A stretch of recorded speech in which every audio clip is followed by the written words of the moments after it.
Cinema పరిశ్రమ పైన మాజీ మంత్రి హరీష్ రావు గారు చిలక పలుకులు పలుకుతున్నాడు.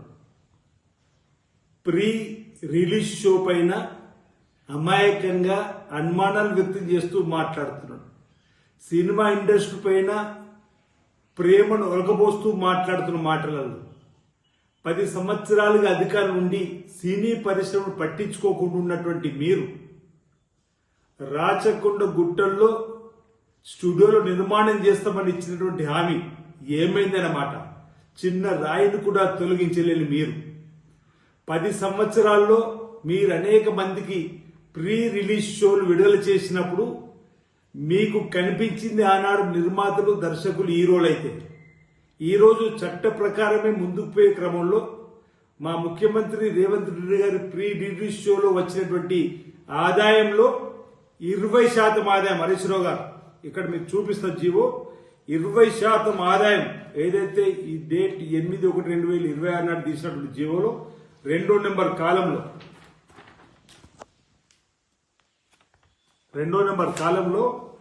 20% సినిమా కార్మికులకు చెందే విధంగా ఆనాడు మీరేమో సినీ నిర్మాతలకు, హీరోలకు లబ్ధి చేకూర్చేటువంటి సందర్భం మీరు చేస్తే మీ మాత్రం ఈ రోజు ఇచ్చిన జీవోలు 20% సినిమా కార్మికుల కోసం వెచ్చించే విధంగా వెసులుబాటును తీసుకుని ఇచ్చిన జీవో కార్మికుల సంక్షేమం కోసం 10 కోట్ల రూపాయలు సంక్షేమ నిధిని వెచ్చించి చరిత్రలో ఏ ముఖ్యమంత్రి కూడా సినీ కార్మికులతో సమావేశం ఏర్పాటు చేయలేదు.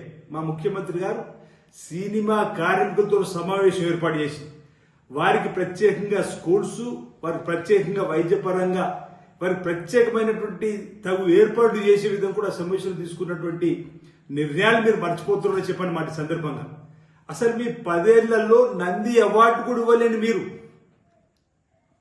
సినీ పరిశ్రమ పట్టించుకోని వాళ్ళు మీరు ఈరోజు ఏదో స్వాగతం మంగళహారతులు పట్టే విధంగా తెలంగాణ ఉద్యమంలో సినిమా తారలకు సంబంధించి అవమానాలు పరిచినటువంటి మీరు ఈరోజు మంగళహారతులు పట్టే విధంగా సినిమా పరిశ్రమ పైన ఎనలేని ప్రేమను ఒలకపోస్తున్నటువంటి తీరు చూస్తుంటే ఈరోజు మేము చట్టపరంగానే ముందుకు పోతున్నాం. ఈరోజు కాంగ్రెస్ పార్టీ ప్రభుత్వం తీసుకున్న ప్రతి నిర్ణయాన్ని మీరు తప్పుకొట్టే విధంగా చేసే ప్రయత్నం ఈ సందర్భంగా కరెక్ట్ కాదనమాట సందర్భం చెప్తూ మీకేమో సినిమా వాళ్ళ గెస్ట్ హౌస్ తెలుసు, ఫిలిం ఫంక్షన్ మాత్రమే తెలుసు. కానీ మా ముఖ్యమంత్రి గారికి సినీ కార్మికులకు సంబంధించినటువంటి విషయాలు కూడా బాగా తెలుసన్నమాట సందర్భంగా మీకు ఈ సందర్భంగా తెలియజేస్తూ జూబ్లీస్ ఎన్నికల్లో సినిమా కార్మికులు మీకు ఓట్లు వేయలేరనేటువంటి కోపంతో మీరు మాట్లాడుతున్నట్టుగా కనిపిస్తుంది తప్ప ఈ విధంగా కాదు. ముందుగా మీ కుటుంబంలో జరుగుతున్న సినిమాను ఏ విధంగా కట్టడి చేయాలో చూసుకోండి. లేదంటే మీ సినిమానే ఇంటి దుకాణానికి శుభం కార్డు పడడం ఖాయం.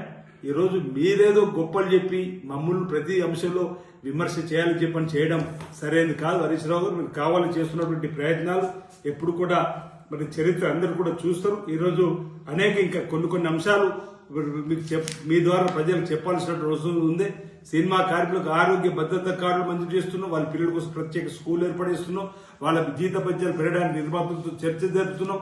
సినీ కార్మికుల సంక్షేమే పరమావధిగా పనిచేసేటువంటి కార్యక్రమంలో ఈరోజు గౌరవ ముఖ్యమంత్రి రేవంత్ రెడ్డి గారు ఈరోజు గద్దర్ గారి పేరిట ఏదైతే మళ్లీ అవార్డులు ఇచ్చేటువంటి కార్యక్రమాన్ని మొదలుపెట్టి సినీ పరిశ్రమకు చేతునిచ్చే విధంగా ఈరోజు 4th సిటీని ఈరోజు కొత్త నగరాన్ని నిర్మించబోతున్నటువంటి దగ్గర కూడా కొత్తగా ఎవరైతే సినీ రచయిత నుంచి మొదలుకుంటే సినిమా పూర్తి అయ్యేంత వరకు కథతోని వస్తే సినిమా పూర్తి చేసుకుని వెళ్లే విధంగా ఉండే విధంగా ఈరోజు ఫ్యూచర్ సిటీలో 4th సిటీ అయితే మనం కొత్త నగరం అనుకుంటున్నాం. ఆ నగరంలో కూడా సినీ ఇండస్ట్రీని తీసుకురావాలని చేస్తున్న ప్రయత్నం కూడా అంటే సినీ కార్మికుల సంక్షేమం కోసం, సినిమాల కోసం కష్టపడుతున్న వారి కోసం, ఈ సంక్షేమం కోసం ఈ విధంగా గౌరవ ముఖ్యమంత్రి రేవంత్ రెడ్డి గారు పరిపాలన సాగిస్తుంటే ఈరోజు కావాలని కక్ష గట్టినట్టుగా మాట్లాడిన మాటలు సరికాదు.